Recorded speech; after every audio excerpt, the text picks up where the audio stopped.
Previously, we've looked at creating tables and adding data and similar things like that. Now, what we want to do is look at how do I go in and query my data? That is, look up information I need. So what I'm going to do is I'm going to go to my Create tab. Then I'm going to choose to make a query. I have two options. I can use a query wizard or open the query in Design Tool. Now, a lot of this is going to depend upon what is it that I need to do. A simple query does not need to use the wizard. In fact, an intermediate query, the wizard makes more difficult to do. The query wizard, if you click on it, however, does allow you to find some specialty types of queries, such as a crosstab, duplicates, or even unmatched data. And those have their own uses, and you should understand that if you're going to get really good at using Access. We're not going to focus on that. And so the simple query wizard winds up being a little bit of overkill, and it makes making an intermediate query more difficult. So we're going to cancel out of that. What I'm going to choose is Query Design.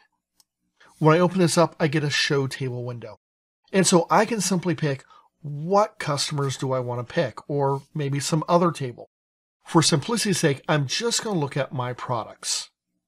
Once I've added the table I want to display, I'm going to click Close. Now that I've done that, I'm going to select what fields do I want to display. If I want to display everything, I can click on the star. If I click on my datasheet view, you notice that it displays all of my fields for all of my rows. This is very, very simple, but may not be what we're looking for. So I'm going to go back to Design View, and I'm going to select my top field here where it says products.star, star meaning everything. I'm going to delete that, and I'm going to choose the fields that I really care about. So for example, product name, retail price, items in stock, discontinued, vendor, and category.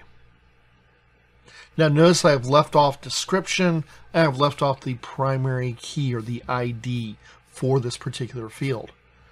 When I go View and choose Datasheet View, you can see just the columns that I selected. Now right now it's showing all of my records because I've not filtered any. I've only selected or narrowed down to the columns I want. So this makes it very easy for me to work with and select and create queries. Now this is a very basic query that lets me select my columns. Now you might think, well, wait a second, we have the vendor and category, which are lookup fields. And you are absolutely correct on that. So I'm going to come over here to View, choose SQL View. Now you notice that I'm not joining multiple tables together or anything like that. This is because Access, as part of lookup, displays the vendor name for me while storing the vendor ID. I can do this with other tables and other joins as well. This just makes it a little bit easier to work with. Behind the scenes, the data is all there, but it's making it easier.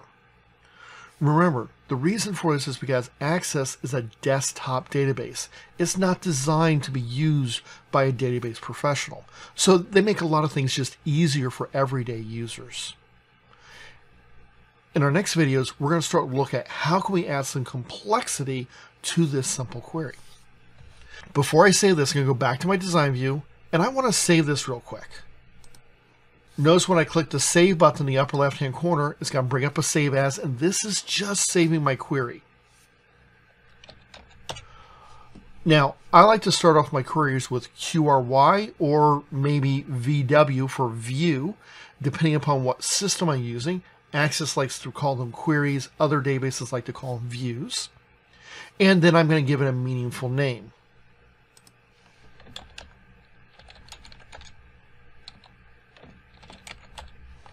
For example, products info. I'm going to click OK. You'll notice that this now shows up in my all access objects on my left-hand side, and I have a new section called Queries where this displays. Notice it does get a different icon that makes it a little bit easier for us to find as well.